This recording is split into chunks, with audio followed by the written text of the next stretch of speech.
Good morning. Today is April 19th, 2018. I'm meeting today with Mr. Howard Arthur Dillon Jr. at his home in Severance, Colorado. My name is Brad Hoops. I'm the interviewer for the Northern Colorado Veterans History Project. Welcome, Art, and thanks for sitting down today to tell your story. My pleasure. Great. Let's start out, if we could. Tell us a little bit about yourself, your date of birth, where you're born, a little bit about your family. I was born down in the Comanche Mountains of Oklahoma, at home, in the winter of 1946. And I was the fourth of 7 children. I was the 4th son. So as my mother would tell me when I was born, she said, well, Howard, my dad, what are we going to name this boy? And he said, well, this one needs to be a preacher. So we'll name him Howard Arthur Dillon Jr., because my father was a backwoods preacher. Okay. And he didn't make a living as a preacher, always earned his own living, but we went all over several states, New Mexico, a long time in Oklahoma, and then on to British Columbia. Really? And then he came back and preached for a while in Missouri, and I think he finally got paid about $40 a week for the church he had in Missouri. He said that was more than I was worth. Was that a struggle for the family with such a large family? And what was life growing up as? We grew up poor. Yeah. And we had food, and a lot of it was what we raised or caught, as in catching fish, or shot, as in shooting squirrels and rabbits and even raccoons, and on at least 2 occasions, woodchuck that I can remember, but never possum. Wow. And where did you finish up your high school then in Missouri? Started off in the backwoods of Oklahoma, and then my family moved when I was probably a year or so old out to New Mexico, and worked out in Magdalena and Albuquerque and then Belen, and then came back to Oklahoma, and we can almost follow their journey by the birthplaces of my siblings. Okay. Yeah. So the first one was Beaver County, Oklahoma, my oldest brother. The next was Dodge City, Kansas, my second oldest brother. Then it was Eugene, Oregon, for my third brother. And the Oklahoma time was when Dad was managing a ranch for my grandfather. And then the Dodge City time was when he was studying under a minister there in Dodge City, preparing for Bible college and the ministry. Eugene, Oregon was when he was going to the Northwestern Bible College in Eugene, and then came back to Oklahoma, and that was working in the Comanche Mountains with the Comanche Mountain Mission with a fellow named A.B. McReynolds. So that's where I was born. And then Belen, New Mexico, my younger brother. Dad literally built a church building and built the church there in Belen. And then younger sister was Tahlequah, Oklahoma. We had moved back to Oklahoma then, and Dad was preaching in a place called Park Hill. And then Siloam Springs, Arkansas, even though we lived in Oklahoma along Highway 10 in Adair County, my youngest sister was born at the nearest hospital, which was Siloam Springs.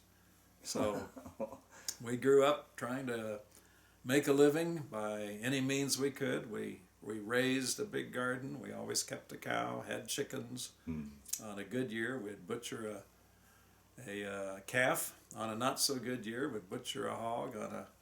We got to use every bit of meat we can to sell and raise money for something else. We'd go deer hunting or catch as many squirrels and rabbits and other critters as we could to eat. Wow. And we had a sawmill. We cut fireplace wood. We ran cattle on our place. We had I called it a 1,000-acre rock farm. Dad bought it for $10 an acre. And this was in the early 50s, and had a $1,000 down payment, and we just tried to make that place do whatever we could to raise money and keep food on the table. Wow. So wow. that was my growing up. Wow. Wow. As you look back on it now, how do you look back on it fondly? Do you look back on it? How do you I do. all these? I do, because we didn't have much at all, and it didn't matter. And I learned years later that what really mattered was character, and you develop a good bit of that. Resourcefulness, certainly, and perseverance. You know, Yeah, just don't give up. If you can't figure out how to make something work one way, then try another one.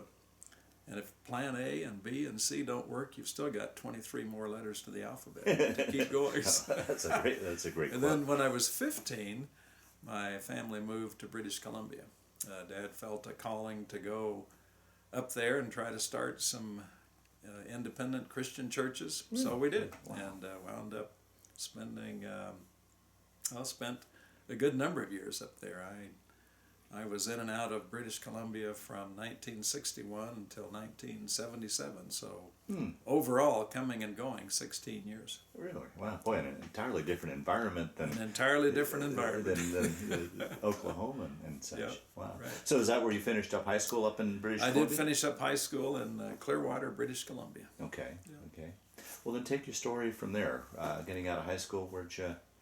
After high school, I went to Joplin, Missouri, to Ozark Bible College, and I wanted to get basic. I was a believer, and that was strong, piece of my whole life foundation.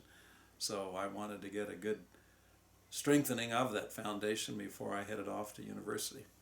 With the idea of going into the ministry, or just to No, getting just to get the. No, I was not a preacher. Oh, really? Okay. Now, my three older brothers were at various times in their lives. And I did preach a number of times, but I was never an ordained minister. Okay. And two of my brothers were, and the other brother never got ordained, but boy, he was a good preacher for a good season in his life. So after I wound up going 2 years, came back and worked in the sawmills in Clearwater in the summer. And then as I came back after the second year, I needed to stay out a little extra time to earn some money to go to university. So I was working with a group called the Hertel. They were selling Hertel Bibles, and our lead-in topic at the state fairs and provincial fairs that we went to was, "Have you ever heard tell of a Hertel?" And it was a big family Bible, and then that we would proceed to demonstrate it and sell them in the fairs. Did that for all through the summer and into the fall of 1964. I know, that would have been 1966. Oh. So then, years fly. So then I came back to British Columbia to start school at Simon Fraser University. I was accepted there. And my parents were living in Vanderhoof, British Columbia then, so I helped my dad with putting insulation in the house that he was building, and the insulation was the wood shavings from the planer mill. So, and he built a 2x6 exterior wall, which was rather unusual for that, at that time. Yeah. And then filled it with shavings, and then after about a foot of shavings, he would pour in lime to keep out the termites.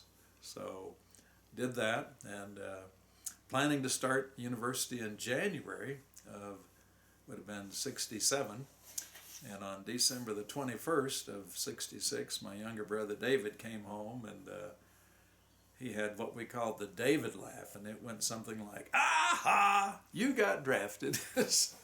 Give me that. Sure enough, it was a draft notice For you. for me.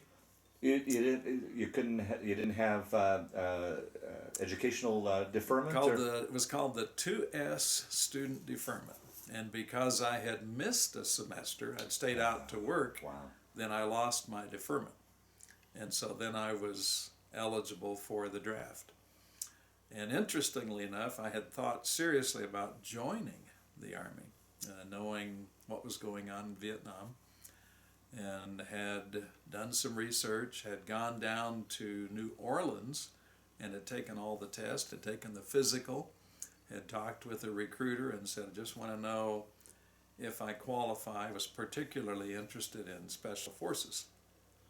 That's why you chose the Army over the other. Well, it was I was thinking Army for the Special Forces, but then I decided I'm not going to join. But I knew that I qualified for. He said, actually, you qualify for anything we have. This was down in New Orleans, and physically, and then you've got the 2 years of college, and so you even qualify for Officer Candidate School, OCS. I said, okay, thank you. And I decided, no, I'm not going to go into the service. I wanted to go into medicine. Wow. Didn't quite make it, but that was my interest at the time. Didn't quite have the aptitudes and the chemistry and physics, and definitely not calculus. So I decided I will go instead to university and see if I can learn about saving lives instead of taking them. So that was set. I was accepted into Simon Fraser University in Burnaby, British Columbia, for January of 1967. And the draft call on the 21st of December sort of put a different option in front of me. So I thought about it. I was a believer, so I prayed about it, and then went down to see the closest thing that we had to some kind of a embassy, which was the Royal Canadian Mounted Police, and said, I have this draft notice, and I wanted to come down and check my options. And they said, well, you do have options. You can stay here. You're a landed immigrant, which is what we call permanent immigrants. That was the status through which we came into Canada in 5 years earlier, my whole family. Very different process back then to get across the border. Yeah, right. And he said, you can stay here. You can just continue as a landed immigrant, permanent resident. You can take out citizenship. You've been here 5 years. Or if you decide to just stay here as you are now, you just need to know that if you ever decide to go back to the States, you're subject to arrest and up to 10 years in jail and a $10,000 fine. Wow. And I thought, okay, thank you very much. Good to know what those options are. And in the end, it was a very simple decision. I am an American. I like to say I'm almost an American. I was an Okie. Californians understand that. Okies understand that. They weren't always treated very well by some members of our country. Yeah. And so I said, the fact is there are responsibilities that go along with citizenship. And one of them is to serve when your nation calls. I was not fired up about going to Vietnam. I actually felt closer to the Canadian people then than I did to the American government, the Canadian government versus American, because I'd been in Canada for off and on 5 years. But it was the United States involved in a war in Vietnam.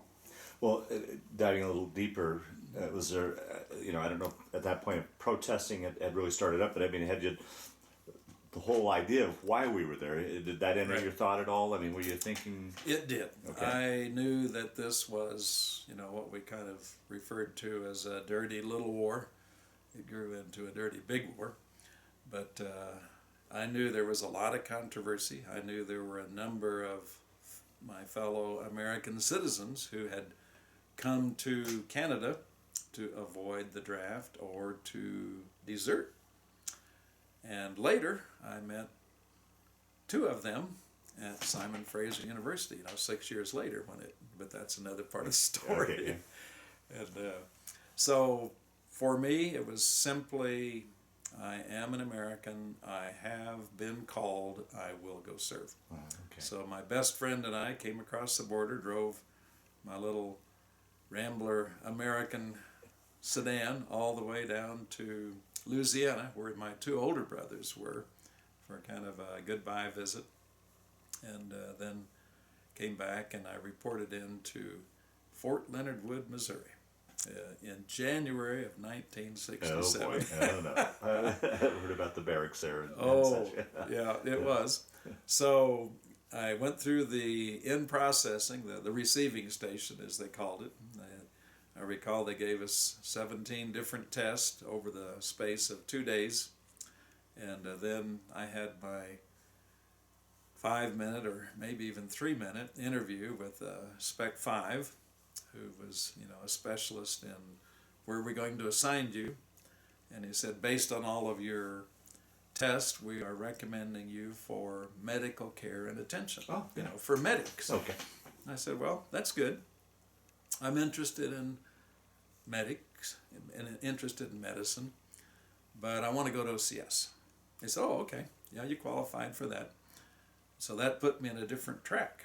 And what I got to do then was spend a week before basic training in what was called the Leadership Orientation Course. And it was a week of training all private E1s like me how to be trainee leaders in basic training.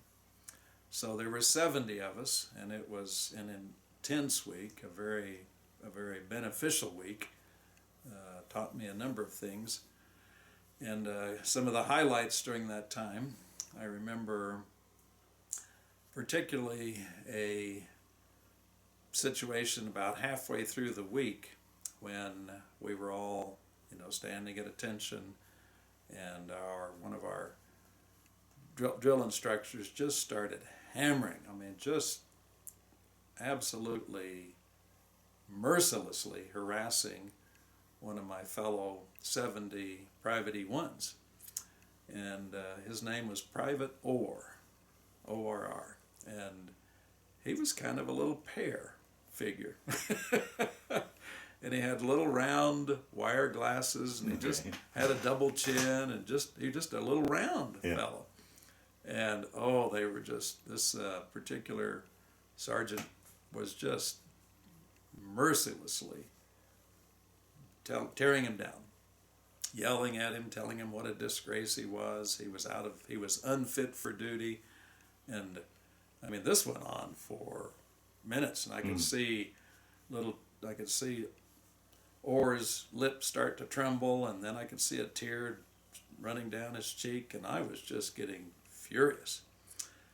Prior to that, I'd had 2 years of karate training in Goju-Ryu Karate. A friend of ours in the Bible college, and my brother, our friend was our instructor, and my brother and I were the trainees, and we got pretty good. Went to some matches, won some competitions, and I was pretty agile. I had figured out, and I was a brown belt, I had figured out how I was going to jump over the desks in front of me. We were seated at tables, and I had figured out I can go here, here, and here, and I'd already figured out what kick I was going to use to take the sergeant down, and I was just a split second or two from saying, that's it, and rescuing Private Orr and taking whatever punishment I had. And at that moment they said, stop, relax, take a break, come back in 10. And I was so mad. I hit the desk as I came down. I was just absolutely furious. Adrenaline was going, and several of my buddies gathered around and said, it's all right, Dillon, it's all right. Well, I said, it is not all right. Well, then after the break, they said, what you just saw is abuse of authority. Oh, wow. And we did this so when, all of you are going to become officers, you will have authority. Do not abuse it. Lesson learned. Another thing during that week that really stood out was at the end we did a PT test, and it involved a mile run. And I had run the mile before in school. And So we're going to run this mile, and there were 70 of us. They divided us up into two groups. So I was in the first group, and so we started off running. And okay, I'm going to pace myself because I got 4 laps to go here. So I was somewhere back, I don't know, probably in the back part of the first half of that 35.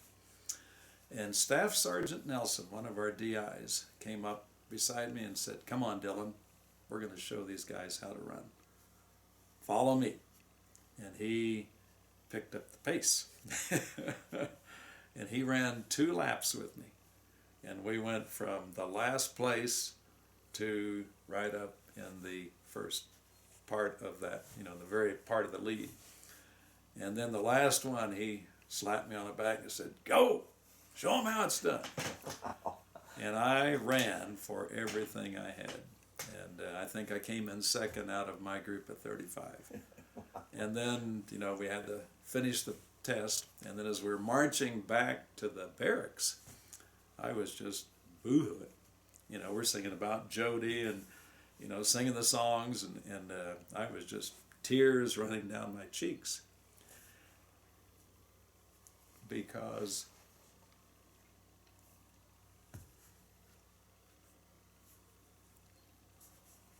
that was the first time I had ever put everything I had into something.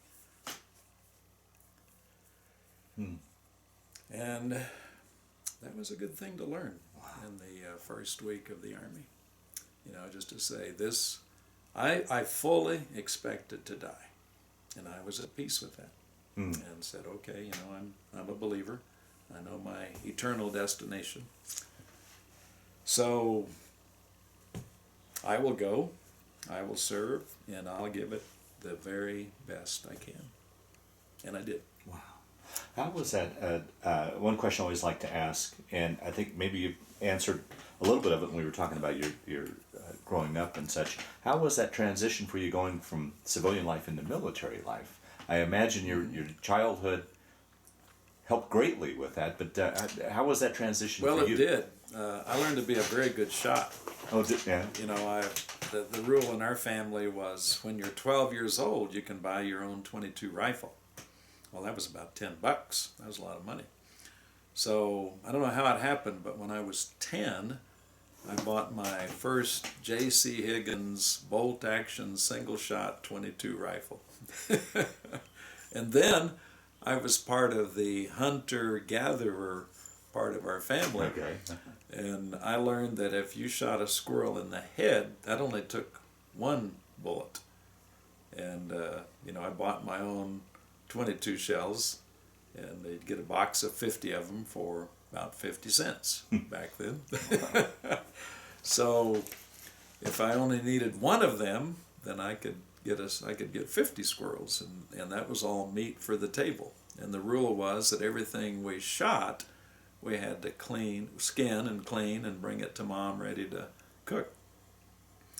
And so I brought her dozens of squirrels, lots of rabbits, an occasional raccoon.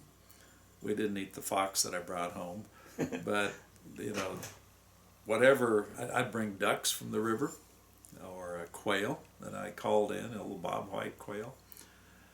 And the only thing I ever brought home that Mom said we're not going to eat that was a possum. And I got that possum, I only killed 1 that I remember. Got it skinned out and cleaned and brought it to Mom, and she looked at it, and it was this little bag of skin and bones, and she said, "What would you think if we gave this one to the dogs?" I said, "Okay." Dogs were happy that night, so I've never eaten possum bread.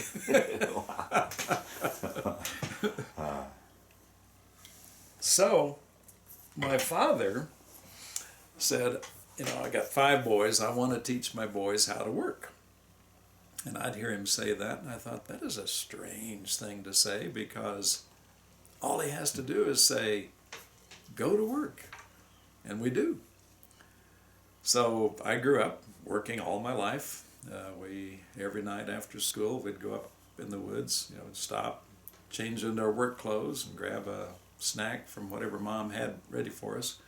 And then we would go out and listen for the chainsaw and head toward the sound of the chainsaw. And Dad would be up there either cutting down trees for our sawmill, and we'd buck those up, or mostly during the week it was for fireplace wood. And we sold fireplace wood to a fellow that took it into the cities, primarily Tulsa, and would sell it there. So we would split wood, and my job was not the splitting. My job and my next older brother was to load the split wood, and then the two older brothers would split the wood. So working on the sawmill, my job was to pull the slabs off and stack the lumber as it came off when Dad sawed it. And my older brothers would be out gathering logs. So we all had our jobs, and we took turns with the chores. One chore was light the fire, so you had to have the wood split and kindling ready, and you started the fire for the family every morning. And do that for a week, and then the next week might be that my job was to milk the cow morning and evening, and strain the milk and put it in the fridge and feed the cow, or find the cow after she'd been out grazing all day long. So we knew how to work, and we knew how to shoot, and I guess both of those things really helped with the service. Wow. Okay. So I finished that 1 week leadership orientation course, and then I went to our basic training unit. And it was F53, it was F Troop of the 5th Battalion, 3rd Training Brigade at Fort Leonard Wood, Missouri. And there were 12 out of my group of 70 leadership orientation course fellow classmates that went to this particular F53.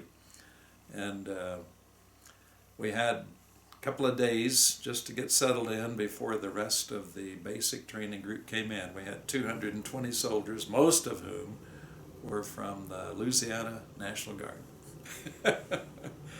And then you had the different categories. If you were U.S., you were a draftee.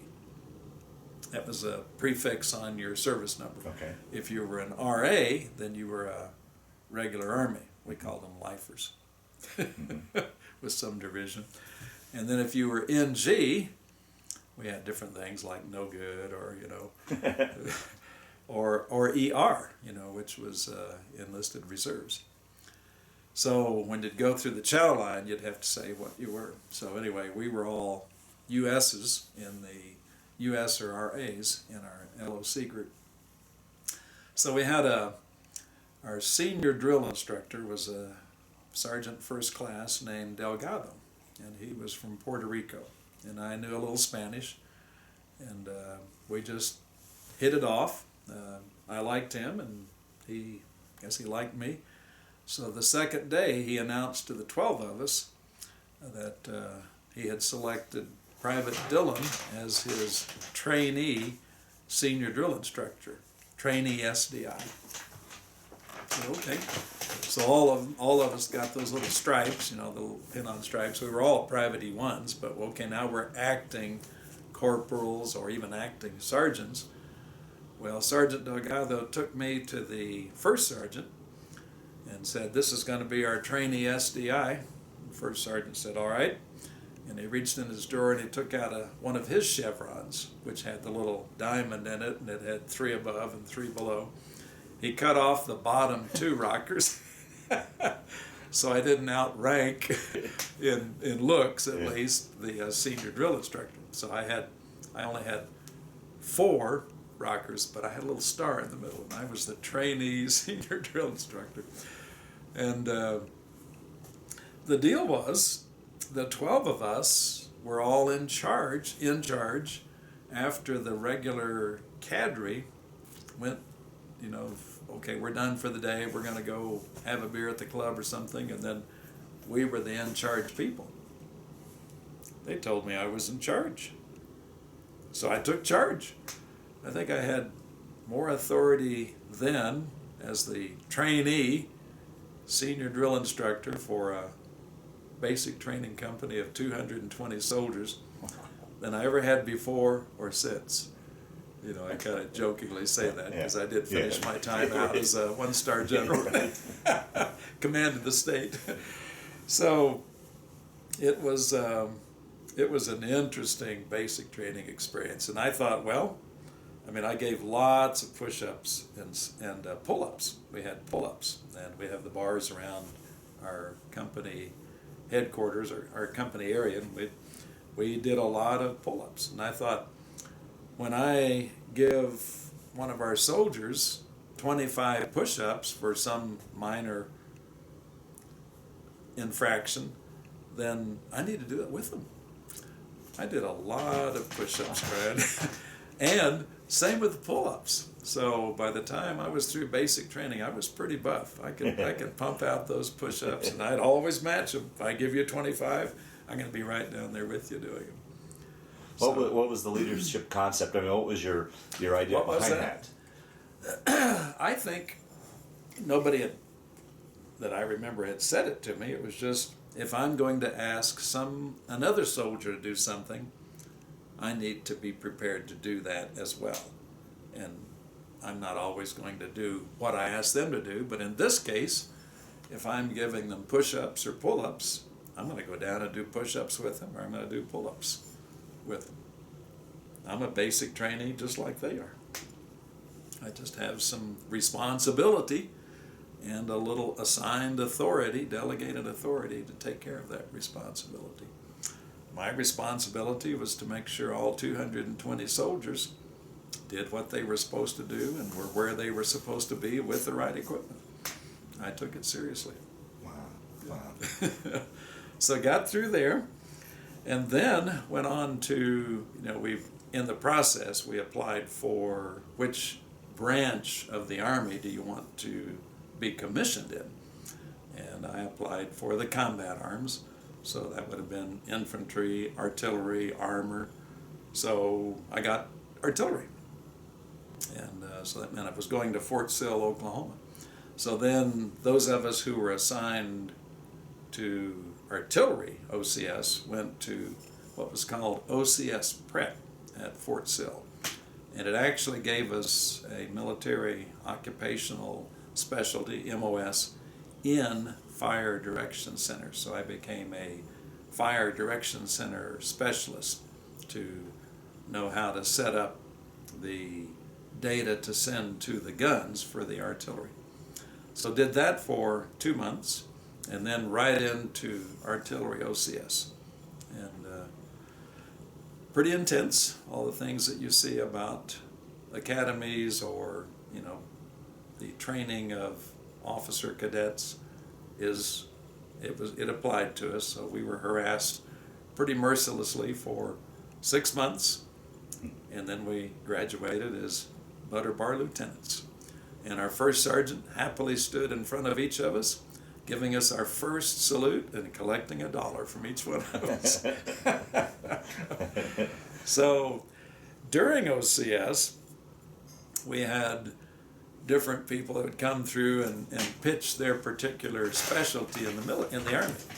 And so we had the airborne come through, and I knew I wanted to do airborne, so I signed up for that. Then we had the Rangers come through, and I said, yeah, I want to do that. So I signed up for the Rangers.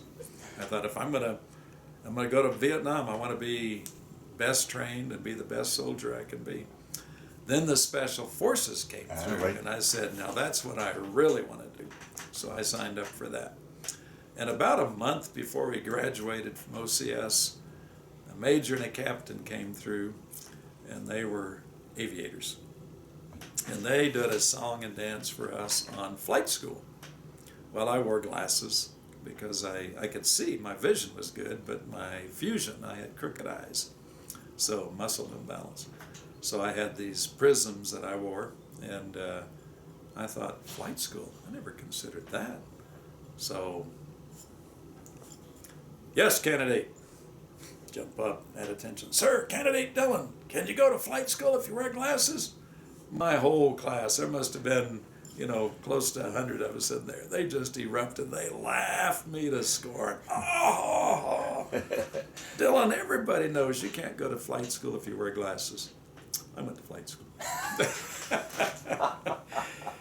I went down to see the local optometrist at the hospital there in Fort Sill, and he agreed when I said, I'm a forward observer, and I'm out here looking through this set of binoculars, and one side has the plane view, the other side has this set of lines where you have to scale, you have to put the two of those together and determine how far how far up or down or out you're going to adjust the artillery.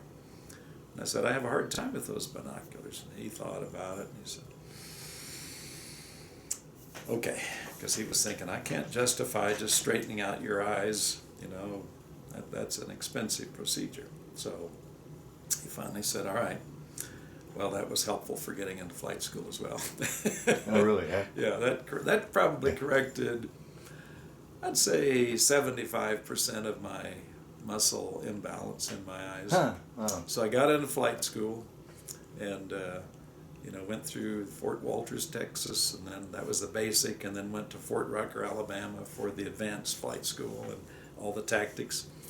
And about 3 weeks before we graduated, we took a final physical.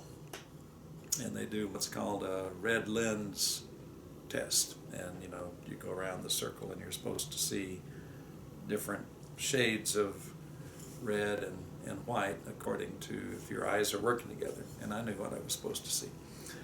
But I also knew what I saw. And so I just reported accurately what I saw. And I got another ophthalmologist named Dr. Dennis Wetterholm, and he just took me on as a personal project, and he measured and decided to work on my other eye. So I went in for a second surgery. The first one had been on my right eye, and he did what was called an oblique tuck, where he shortened one of the muscles. And Dr. Wetterholm actually severed the muscles on my left eye while I was awake under anesthesia.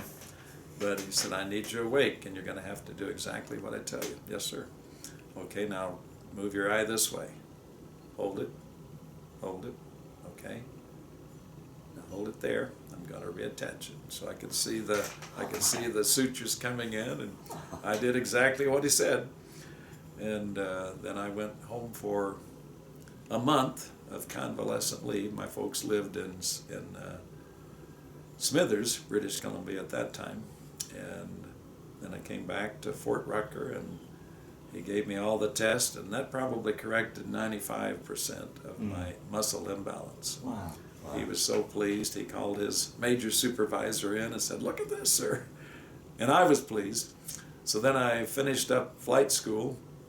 I was put in a different class, and I was in a class with warrant officer candidates. And I was the only, what they called an RLO, real live officer, in this class of candidates. So I became their super walk. And one day when I was I was out of the area, taking a break or something, I came back, and here was my lieutenant's cap, had my butter bar in it, and above it I had a WOC, Warrant Officer Candidate insignia on there. I was their super walk. I took that as a badge of honor to say, okay, all these warrants have now said, all right, we'll fly with you. You're one of ours. Wow. So then I was on orders to Vietnam, and did not need to take a break. Didn't take any leave, because I thought, well, I just had a month of convalescent leave. I'll go right over. And let me interrupt. Yeah. Going through flight school, had you chosen fixed versus helicopter, or where were you in that process? I was a helicopter pilot. Okay. By choice or by testing, or how did you go that route? They needed helicopter pilots. Okay. All right. And all those things that I applied for, airborne, ranger, special forces, they needed helicopter pilots in Vietnam. I got flight school, that canceled the others out. Okay. So I never got to jump out of a perfectly good airplane. and later decided, why would I do that? So I had a chance after I finished flight school to say, yes, I want to now become a special ops pilot and fly for the Special Forces exclusively. I said, no, I don't think I need to do that.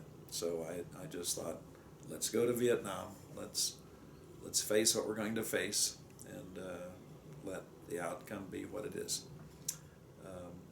When I got to Vietnam, I had a chance to say, do you want to go to a particular unit? Doesn't mean that we'll send you there, but we'll at least ask you.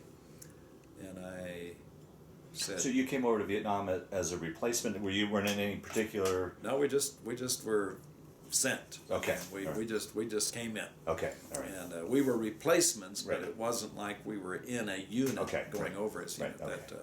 That was kind of maybe a downfall of Vietnam, that we didn't really have intact units that went Gotcha. over. By that time, that was pretty good way into the war. In 1969 was when I was sent over. April the 7th, 1969 to be exact. Some dates just stick with you. Yeah, yeah. How was that that flight over and such, where I mean you're sitting in a plane for X amount of hours and you really got time to think? What was going through your mind is, I'm going into harm's way. I have no idea what's going to happen, but Yep. I know it's in harm's way of some sort. Do you remember that? Any thought I do. about that? Oh, I do. Yeah. Remember it well. That section in my 32 years of total military service, or 39 if you count 7 years of standby reserve, that year, and I only had one combat tour. Only one. Only one. Yeah, I mean, now our soldiers are getting well, true. multiple tours. That 1 year really stands out. Really? I mean, the details, a lot of details of there stand out. So when they were saying, do you have a unit that you want to go to? I said the 101st Airborne, because by that time, my younger brother was he was in Vietnam. Mm. He had joined the Marine Corps, Mm. and he was there in the 3rd Marine Corps Division. Our older brother was finishing up training as a Marine lieutenant. He went to Marine OCS, and he was coming over, and I said, okay, the 101st is between the 3rd Marine Division and the 1st Marine Division, so I might as well be up near where I can at least maybe see my brothers once or twice while we're all there. And that did work out. Mm. Our older brother was in the 1st Marines, and a younger brother was in the 3rd. So I went to the 101st, and my first day there, I was, flew up to what was called Camp Eagle, which was the 101st base of operations, and I was in just a simple little wooden barracks, nothing in it except a roof and some cots, and I was the only one in there. And I had my duffel bag, and so I was sitting there kind of looking through my bag and getting things organized, and I heard this shh, boom, shh, boom. I said, well, here we go. It must be a rocket attack. We're getting attacked. And I thought, nobody's briefed me on what to do, so okay, let's just listen. And I heard the voices, and I heard someone, obviously an NCO, saying, directing traffic. So I just went to the voices and followed the instructions, and we went into a sandbag bunker. And then when the rocket attack was over, everybody was released, and back we went. So I went back and just thought, okay, here we are. And then the very next morning, Jeep came by to pick me up, and there were 3 people in it. And there was a crew chief, they were all enlisted men. The crew chief and a door gunner, I found out, were sitting in the back. The driver of the Jeep. They loaded me and my duffel bag up, and I was taken in to replace the co-pilot who had been killed that day. And the crew chief and the door gunner were on his helicopter. And the aircraft commander for that helicopter was in the hospital with, he'd taken a shot to the foot. and then it killed the co-pilot. Mm.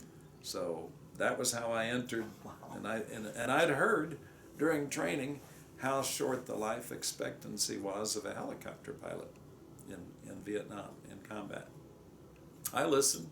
I accepted that and said, okay, so I'm going to die. All right, then I can be at peace with that. I'll make my peace with my Maker.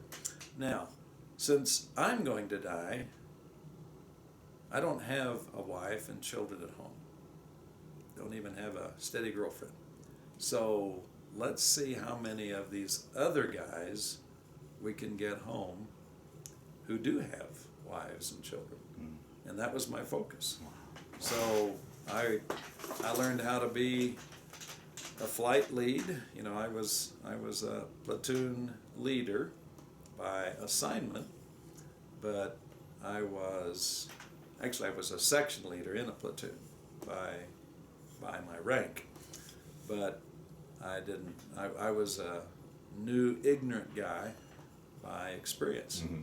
So I listened and I learned and I watched and I learned from the warrant officers how to be a flight lead.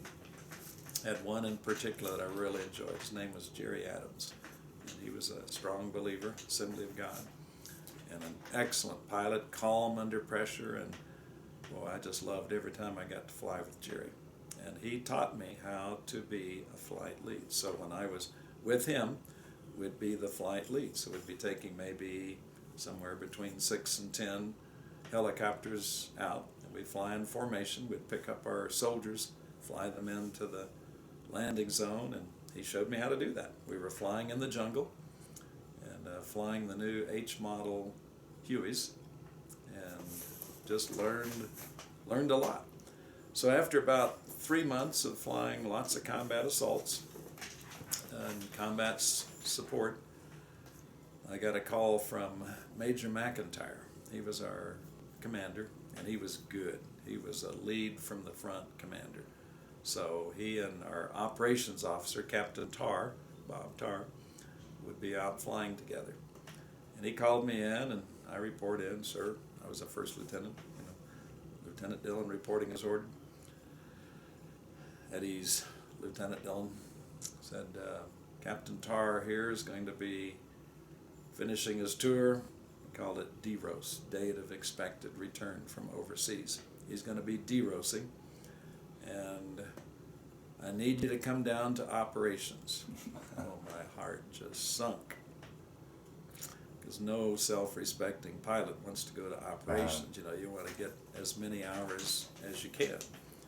And I was on target to get, probably break 1,000 hours that tour. That was kind of the goal. If you survive and you come out with 1,000 combat hours helicopter flying, and that's pretty good.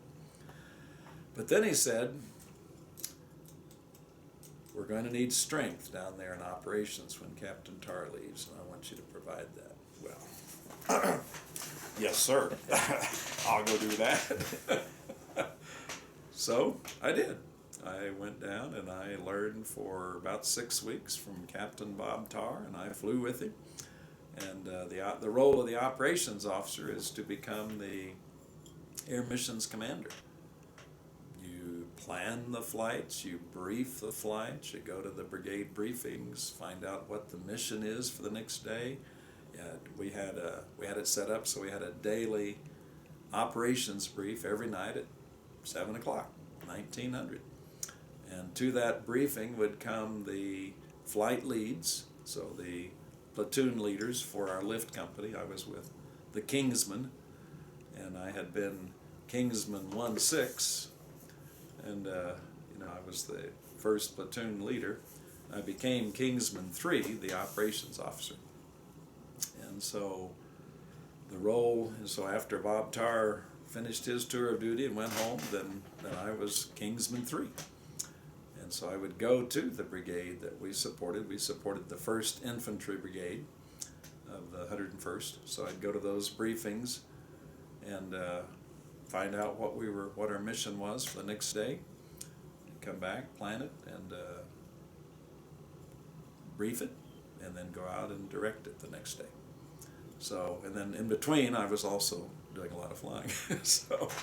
So I flew a lot as the operations officer. I came out with 711 combat hours, and as a young 24-year-old, I was out directing several $1 million worth of aircraft, and up to, if you took 20 helicopters, that's about 40 pilots and their crews, and then all the people on, and doing that as a captain. Wow. By that time. So that's what we did. So for 9 months, just a lot of day after day flying combat assaults. And we flew a lot of time in the Ashaw Valley, which was over next to Laos, and that was the main supply line for the Ho Chi Minh Trail. Came right down through there, and they'd bring all their supplies, and we were fighting directly the North Vietnamese Army, and they were a formidable foe. I mean, they were determined and hard fighters, and we respected them and knew that we had a fight when we faced them. So some of the things that stand out, I thought, well, I'm going to die before long, but I really want to see Australia. So as soon as I was eligible, For an R&R. I took an R&R tour to Australia, 3 months. So just about the time that I was making the transition to be the operations officer for the company. So had a delightful time. Went out on what they called a station, which was a ranch in Australia. The Australian people were very gracious to us, and they said, send your service members out to our station. So I did. Rode a horse, chased the kangaroos around and the emus, and said, this is great. I'm outdoors and nobody's shooting at me. So had a wonderful time down there. Came back. Now, how was it coming back after really getting out of that the war zone? It was a good break, and then okay, now the break's over. Yeah. Back into the war. Yeah. And you just kind of take a deep breath, sort of steel yourself, and say, here we go. We're walking back into the fight. One of the things that I remember, particularly on one dangerous mission that we were doing, it was we were going over to Laos to pick up a special forces team that was in some pretty serious trouble. So we took a group of us over. I don't know, we probably had 6 helicopters or so going over, and I remember how good it felt to hear on our communications net, Hawk 1-6 coming up on your rear. Hawk 1-6 was a gunship. That was the gunship platoon leader. Hawk 1-6 was Lieutenant Neil Hoxing, who had been Staff Sergeant Neil Hoxing in my leadership orientation course. Really? Wow. And in the process of that, 1 week, as we were at the end, and he was kind of talking to us, just, okay, now you guys you're ready to go be leaders in your basic training, and you've learned some things about leadership, and do well. By the way, I am going to OCS and flight school. Well, he did go to OCS and flight school, and he became Lieutenant Neil Hoxing. Who would think? Yeah. Now we're in the same unit, and now my old drill instructor is he has taken care of us again as a gunship pilot. I mean, we love to have those gunships with us, because they had some mean firepower. Okay, here we go. So Neil Hoxing, 1-6, heading over to Laos to pick up these special forces guys. So we went in, got them picked up, and didn't. I don't recall that we encountered any especially intense fire. We had the gunships there to take care of it. And on the way back out, the captain I was flying with, he was our aircraft commander for that flight. I was his co-pilot, and we'd flown into Laos, and now we're flying back, and it was a pretty long flight either way. You know, we'd be maxing out our fuel endurance time. He just had to take a leak, and he was getting increasingly uncomfortable. And he called back to our crew chief and said, "Chief, I'm gonna need to come back. I gotta take a whiz." Well, he did. Well, we flew with the doors open, and those rotors. So I'm flying up there, just okay. Continue to march. We're headed home now. We got our special forces guys on board. And he came back, and I just took a quick glance, and he was wet all over the front. And he sat down. Of course, he had to walk up from the very back where he went over and leaned out, you know, hung on to the support for the machine guns and took his whiz, and had to walk by these special forces guys coming up, and everybody knew, here's the captain who just pissed all over himself. Oh, he sat down, he was beet red. He just sat there, arms folded. He wouldn't even look at me, just stared out the window. He must have done that for 3 or 4 minutes. Then finally he said, "Well, that was a total failure." I thought, well, no, it isn't. Now you feel better. You're embarrassed, but you feel better. So. Oh, goodness. We survived to our surprise, and we came back. He was stationed in Fort Walters, Texas for a season as well as I was, and he taught me a little bit about scuba diving. So I introduced him to my sister, and they had a pleasant time, but nothing developed. Mm. So and I did delight in telling her that story. Another very different situation that stands out. We had a wonderful platoon leader, second platoon leader. We called him Thumper. His name was Captain Thornton something. He's on the wall. Mm. But Thumper. And Thumper went up to battalion. You know, he had been in the middle of a fight for months, and so they needed some help up at battalion level, so he went up there and worked. You know, it was a little safer job. And after a few weeks, you know, he would come back from time to time and relieve one of our crews and let one of our pilots have some time off, and he'd take their flight. So he did that one night, and the flight that night was the standby aircraft. You know, okay, if any emergencies happen at night, you can go on that. And I was flying that night flare duty.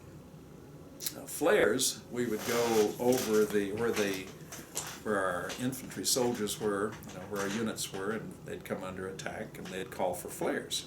And so we'd come and we'd drop these flares. They were white phosphorus, you know, I mean, they lit up the night. Mm. And so they're floating down, and we'd drop them strategically so that we had a continual light provided for the soldiers to see. And so I was doing that night. But while I was out doing that, I heard, okay, now we got a call, and I realized the code word, you know, for going out. We've got a special forces team in serious trouble. And I don't think we actually used the broken arrow code, but it was pretty close to that. You know, just to say, you got to come and get us. We are under heavy contact. Okay, so we sent 2 helicopters out in the middle of the night, and Thumper was flying the lead on that, and he had the experience, so he was the more experienced pilot. So they got in, and they came under direct fire of a 50 caliber machine gun. Mm. And it just immediately killed Thumper and the co-pilot. The 2 pilots were both killed, so then the helicopter just kind of went up and rolled over and settled back down the trees. So now, and they had a load of special forces on board. This was as they were coming out. So now we have more wounded people and 2 dead pilots. And so when I finished my flare mission, I went over to the Special Forces headquarters and just kind of, I was still on my assigned mission, but just watched what was going on and watched as they prepared extraction. They went back in that night and with other aircraft and did some other things to kind of eliminate the threat there, and they were able to pull them out. And then the next day, CH-46, the big tandem rotor helicopter, went in and pulled the wreckage of that Huey out with the bodies of the two pilots still in it. And he was from Georgia, I think Albany, Georgia, and I did happen to be flying through there after I came back from Vietnam, shortly after I came back. And I went to Fort Rucker to see some friends, and so it was on that trip that I contacted his wife, and he had 4 sons. So just she came out, and we had a cup of coffee together, and just I wanted her to know how highly we thought of her husband, and wanted her to know, for the boys' sake, Right. this is the kind of man your father was in combat. He was a man of faith, a man of character, a strong leader, and service before self, and very courageous. So we did that. Wow. We got one other mission that really stands out. We came, I had that attitude of, okay, I'm going to die any day, and I'm at peace with that. I'll make my peace with my Maker, and okay, Lord, I'll be seeing any day, so let's keep a short list here. And about 3 weeks before my expected end of tour, the thought occurred to me, maybe I'm going to make it. And then I got nervous. And I had been training my replacement, just a fine officer named Lieutenant Barnes, and he had been flying with me, and I'd been passing on to him all the things that I had learned from Captain Tarr and from the warrant officers and from experience. And he was a good listener, and he was doing really well. I was proud of him and thought, he's ready. He's ready to be in charge, while I'm still kind of here to say, yeah, we learned that lesson back when, and here's what you do there. So we had a particularly dangerous mission coming up on the DMZ, and it was dangerous for 2 reasons. We were facing the full fresh troops coming across the border from North Vietnam.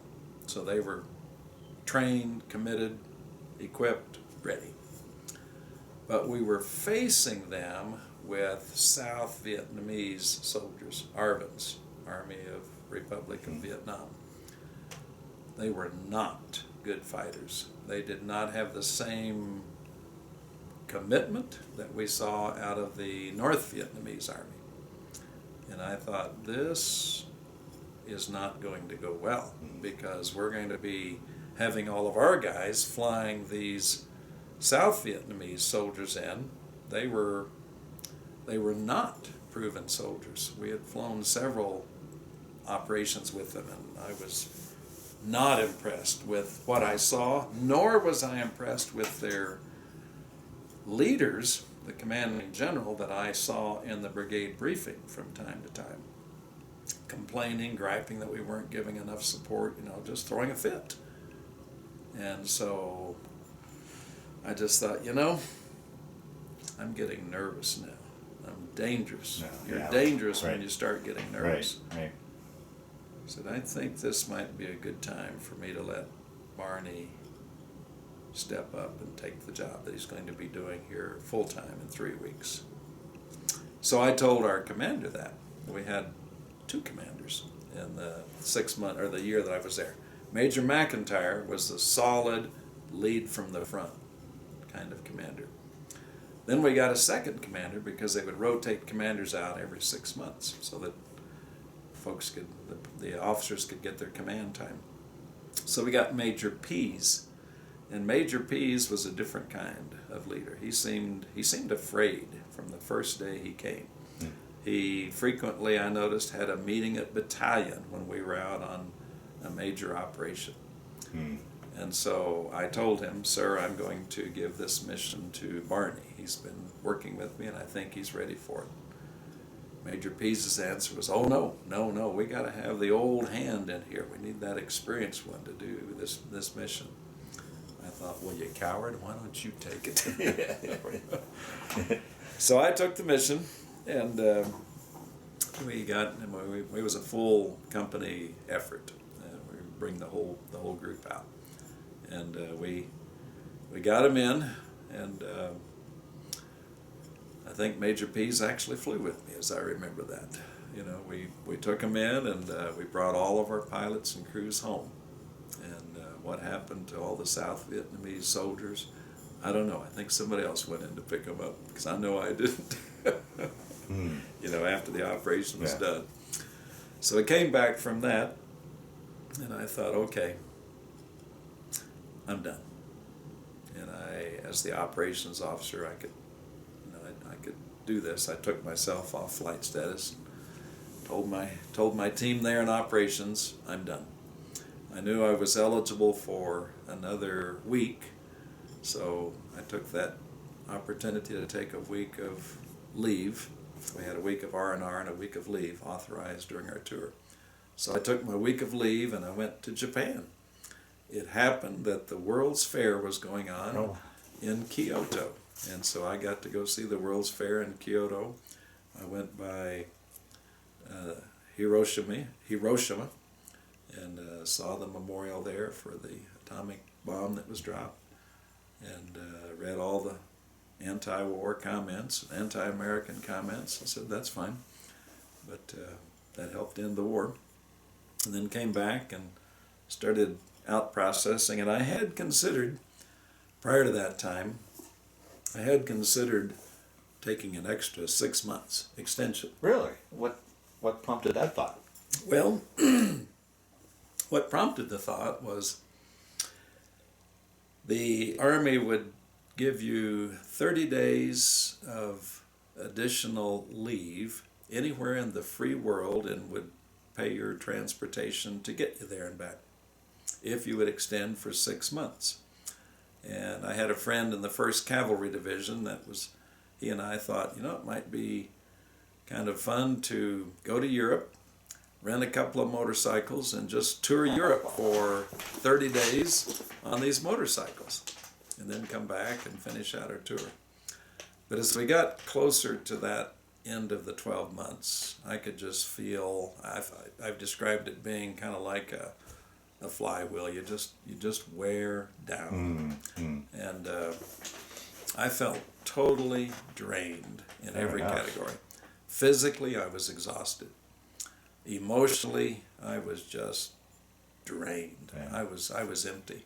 Spiritually, and I just said, I'm done. I just feel completely dead inside. And so I said, another year, maybe we'll have 30 days in Europe. That was 2010, as a matter of fact, that my wife and I went over and did spend over 30 days in Europe. Had a great time. So I said, I'm done. I'm ready to come home. So, it takes a few days to out process, and I had things to wrap up there with handing the operations over to Barney, and had a really good crew down in the operations. So got ready to come home, and I was in Cam Bay to fly out, and flew down to Saigon, and they had while we were waiting, they had a little entertainment for us, and they had a movie called Shooters, and it was an Alfred Hitchcock movie, and this fellow was in back of the drive-in theater. He had drilled a hole in the middle of the screen, and so he was shooting people out in the driving out in the parking lot in their cars from there. And then, of course, the climax is Alfred Hitchcock goes up behind there and beats the guy up, and he's taken into custody. that's the movie we saw. I thought, what kind of a stupid idea. Here are all these combat veterans. Yeah. So we did fly out of Cam Bay, got into Saigon, so now we're waiting for the Freedom Bird.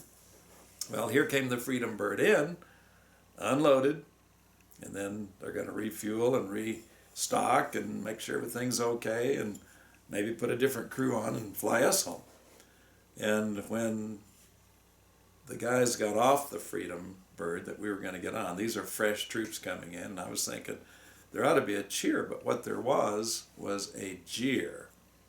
And it was like, I mean, just a whole jeer rose up from around me. I thought, what are you guys doing? These are our replacements. They're coming so we can go home. But that was, the attitude was, you're not in for a good year. You know, this whole thing is not being well run, and it wasn't. But that was that. The flight turned out to be piloted by Flying Tigers Airlines. When we went over, I was on United, and it took us about 23 hours to go over, and they were just doing everything they could to make us comfortable. And so United stewardesses were really, really helpful. Coming back, we got on that Freedom Bird, and that was the quietest flight I've ever been on. The stewardess just kind of went around distributing pillows, checking on people once in a while, kept the lights down. Most of us slept all the way back. It was a 17-hour flight. We did the polar route coming back. I had heard about what some of the veterans were getting, you know, the accusations of being baby killers, and, you know, the hippies in the airports. Right. And I expected to get that. And I thought, bring it on. I have a year's worth of anger and frustration. I'd lost some good friends, almost lost a brother. He was badly wounded in a helicopter crash, burned. And I thought, bring it on. And I will thoroughly enjoy taking out a year's worth of frustration, and you will remember it. Well, we flew into the McCord Air Force Base, and they took us out to catch our flights at SeaTac, Seattle-Tacoma Airport. And in I don't know if it was the Army's wisdom or if it was just happened, but they got us out at SeaTac at 3 o'clock in the morning, and the place was deserted. There were no protesters out there, no name callers. And in fact, all I could find was there were several of us walking down, because several of us flew out of the SeaTac airport. Were you in uniform? I know a lot of times they were worn. We were in uniform. Oh, were you? Okay. Yeah, and then I think we changed pretty quickly. But initially, when we came in, we were, of course, in uniform. Right. And all I could find was one very cranky cafeteria worker, and we were trying to get something to eat, and she did not have it and did not care. I said, well, welcome home. So that was the Vietnam piece. Well, how was that too? I actually kind of want to back up just a few questions back in country.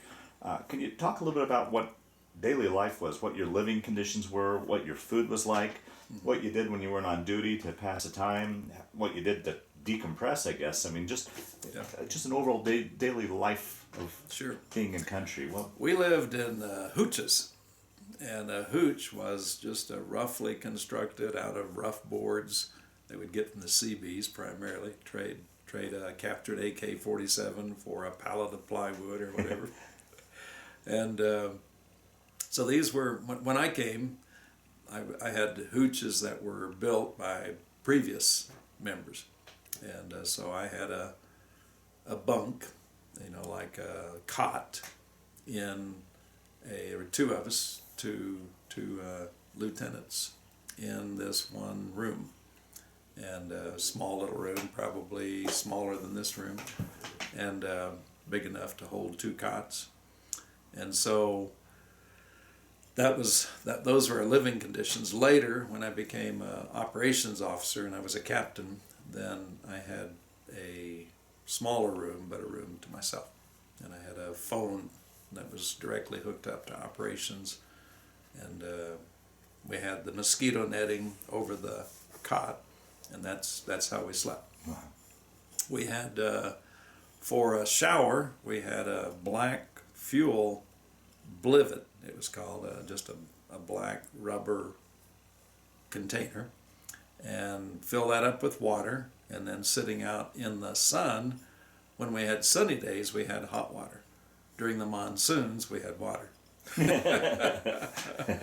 And we had a mess hall right there, and so we would have hot breakfast and usually a hot dinner, and then lunch would be wherever we were. Usually sea rations. We learned that the long-range reconnaissance patrol LRP rations were better, so we would find ways of trading them something for a case of their LRP rations, and that was our preferred food when we were out flying. We were flying every day and working hard. I remember one night we got a call, must have been 3 o'clock in the morning, that the Americal division had taken some heavy losses with direct contact with North Vietnamese down around Chu Lai. So first thing the next morning, we loaded up our whole company and a full brigade, the 1st Infantry Brigade, and we relocated to Chu Lai. And we conducted combat assault operations there day after day for 6 weeks.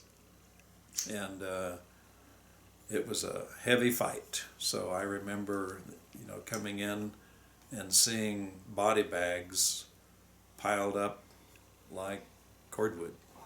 And so usually the medevacs would haul them, but we did some hauling where they would just load the body bags straight, just fill up the cargo compartment of our helicopters, and we'd fly them over to the morgue and where they handled the bodies, prepared them. I remember one of our warrant officers, we lived in this open tent, so all the pilots were cots there together, and we called it a GP medium, general purpose medium tent.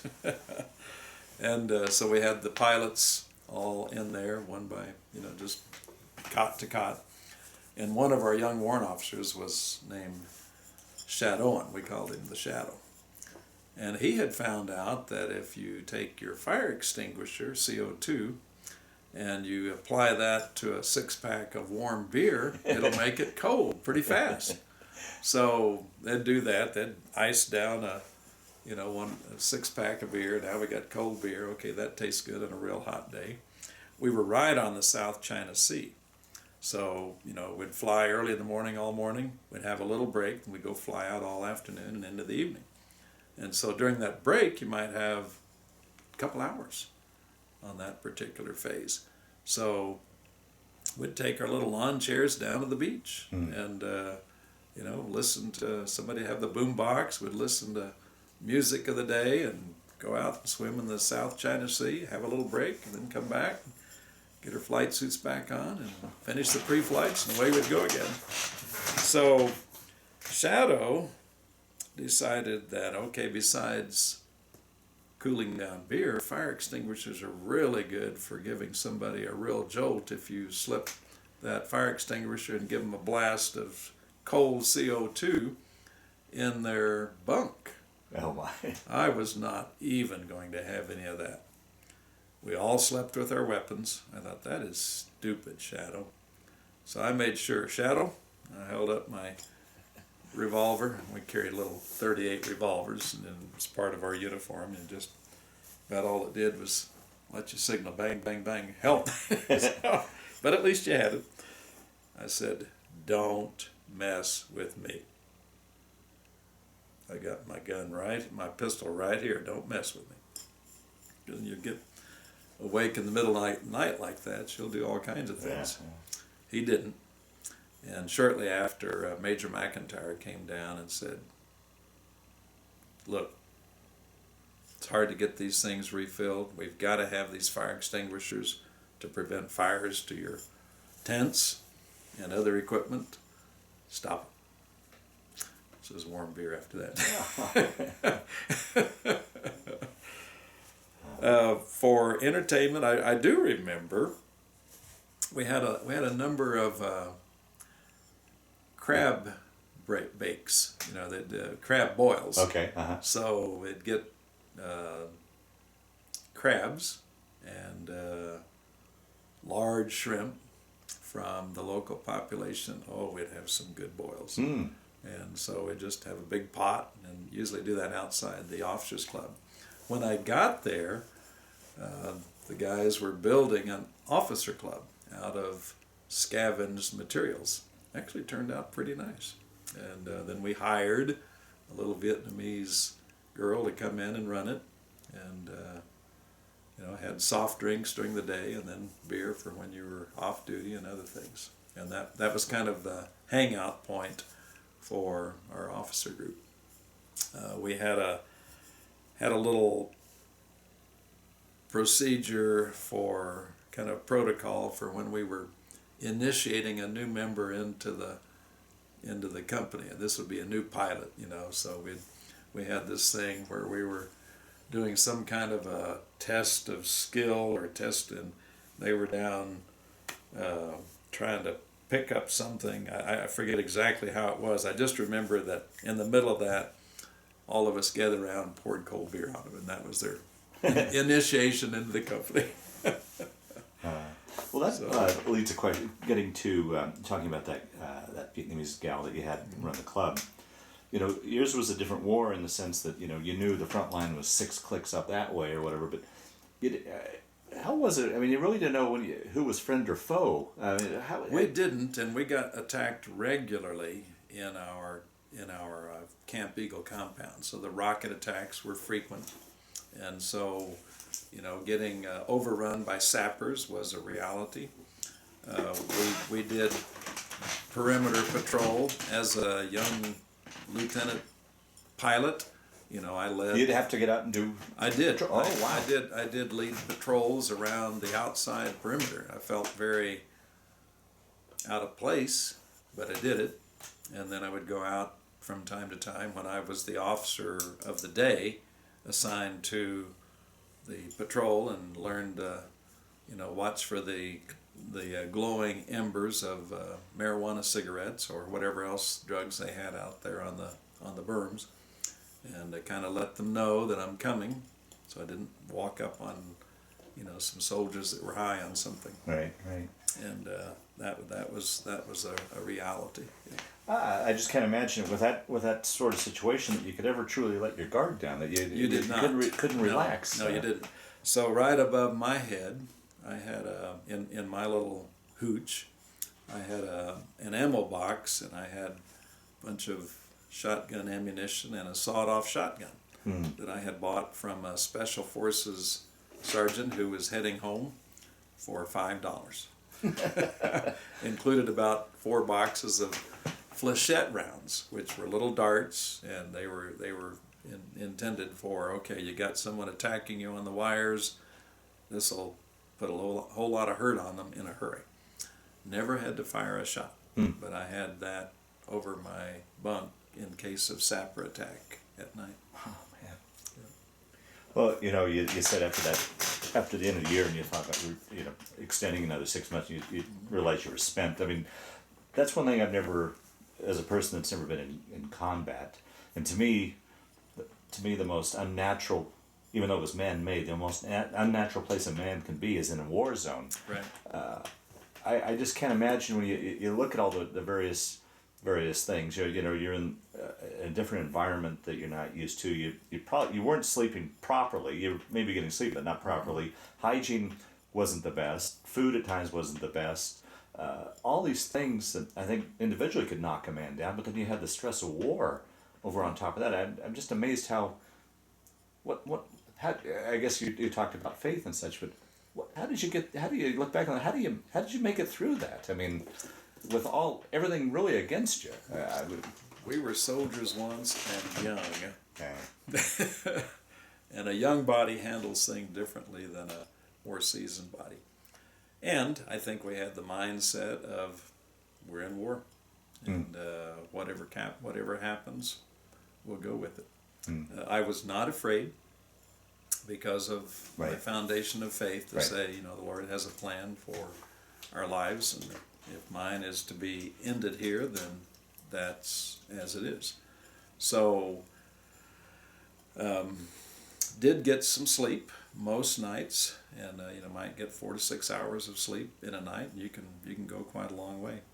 But the reason I was just totally drained by the end of that and said, no, I'm not going to extend my tour for 6 months is just, it takes its toll. The reason, as we were coming back on the Flying Tigers jet, everybody was just asleep.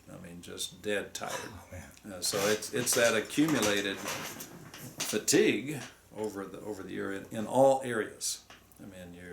I maintain that everybody who's been in the combat zone has PTSD, except it's not post-traumatic stress disorder, it's post-traumatic stress reality. Right. It just is a body's response to very painful and heart-wrenching conditions.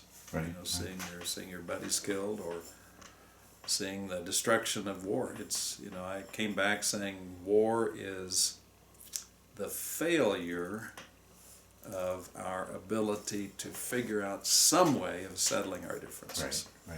And it is a unfortunate waste of tremendous lives, tremendous cost in terms of people's lives or limbs, certainly huge amounts of money. Right. And it's a shame, but it is what it is. And how was it? I guess I compare wars. World War II, the war ended.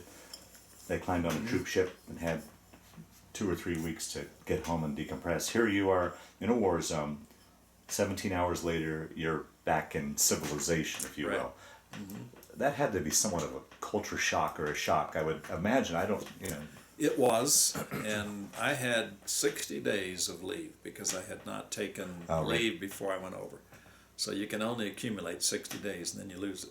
So I took all 60 days and went home to, at that time, my folks were living in Smithers, British Columbia. My younger brother was there. He had been released. He had spent about 3 months in the burn ward center in San Antonio at the Brooke Army Medical Center. Well, your poor mother with 3 boys over in the war zone. Older brother was in Okinawa by that time. The 1st Marine Division had pulled out to Okinawa. So he had spent about 5 or 6 months in Vietnam, and I had gotten to see him. I'd gotten to see both of them. Oh, I forgot to ask you about that. Yeah, right. Yeah. Well, the younger brother, I had gone up to see. We had very few days when we had the discretion of doing something besides flying combat missions. But one of those days when I had a little flexibility, I got permission from my commander and went up to look for my brother, younger brother. And I eventually found him within sight of the DMZ. He was on top of a hill, and they were getting resupplied that day. So I flew in on one of the Marine helicopters. Spent several hours with him. I don't know, probably 3 or 4 hours with him, and took a tape from our folks and played that for him. And just we had a little time to visit. Took a few pictures. Talked with some of his buddies there, and then I caught the last Marine helicopter out of there that night. And that evening, his company was hit by a regular full force of North Vietnamese regulars, and they wiped out about 1/3 of his company. Oh, wow. The next day, they hauled him out of there in a net, just piled all the dead bodies in a cargo net and lifted it out on one of their CH-46s.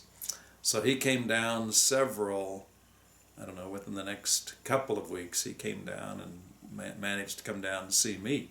Wow. And just told me about some of the things that he had gone through, and some of the folks there that had been killed, buddies of his, and how it had happened. So sometime I got to see him about 3-4 times, I guess, while we were there. The next time I got to see him, I got word that he was out on the USS Repose, which was a hospital ship out in the South China Sea. And so I went out to see him, and he was out there with malaria. So he spent several weeks out there. And then, we're very busy flying our combat missions every day. But I got a word from our operations officer that my brother was injured and was back on the USS Repose. And I said, well, he's on the USS Repose, but it's because he has malaria. And he said, well, let me check that. So I went back to the Red Cross, and then told me again. Now, he was in a helicopter crash, and he's got burns over 55% of his body.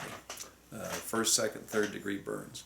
So I got, made arrangements and was able to get one of our helicopters to take me out to the ship the next morning. And there he was, wrapped up in brown gauze from head to toe. And what had happened is he had come back from his tour on from the hospital ship, from his time with malaria, went back to his unit, and he was now, okay, you're good from malaria, you're good, you're fit for duty. So went back to his unit, and they were out on maneuvers. They were out on operations on a combat mission. Being a good, enterprising young PFC, he went AWOL. I mean, it wasn't a big deal. He just, okay, I'm going to go do something else then. Yeah. My company's gone. So he went down to the helipad, and one of the helicopters that came in, he said, could I get a ride with you? I want to go down and see my brother in Camp Eagle. Flew by. Sure, we'll drop you off there. So it was a maintenance helicopter. It was the maintenance officer, and it was a maintenance tech, a civilian, and the crew chief on this CH-46. So, C-Night, I think they called him. So they were heading south. They had a mission where they were getting some maintenance things taken care of in Da Nang. And on the way, they got shot down. Oh, man. And so some of the rounds went through the fuel line, so that cut off the fuel. And other bullets went through the hydraulic lines. So now the pilot has no engine, he doesn't have any power steering, and oh, by the way, that jet fuel is spewing onto a very hot exhaust. Oh. Now you've got a burning helicopter. So they're coming down very quickly. You come down over 500 feet, you're coming down pretty fast. And auto rotation, done hundreds of them, but and done them without hydraulics, but it is awfully hard. I mean, you're putting a lot of muscle power. Well, they got down to, so the helicopter's burning. My brother's in the back with the crew chief. They're standing in the doorway. He's got his sleeves rolled up. He's got his pants rolled up. And it's hot back there. They get down just, 100 feet off the ground or so. And the crew chief pushes my brother out. Saved his life. Really? He hit a rice paddy, and it was dry, but it wasn't rock. Soft, yeah. So he hit, immediately knocked unconscious. The helicopter hit hard, killed the maintenance tech on impact, bounced the crew chief around the back. He got some tremendous internal injuries, and he later died. And the pilot up front was badly injured internally.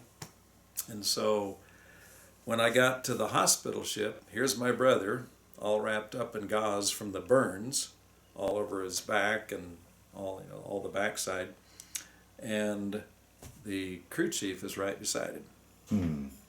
I later learned the crew chief died, and was there while they loaded my brother onto a helicopter to get him to a flight over to Kadena, Japan, to stabilize him, and then flew him on into the San Antonio Burn Center. I went to look for the pilot, in the week ahead, and I found him in a field hospital tent out in the middle of the country, and he was cut from here to there with surgery, and they'd rearranged and repaired his internal organs, and he was recovering, but he apologized for hurting my brother, and I said, Wow.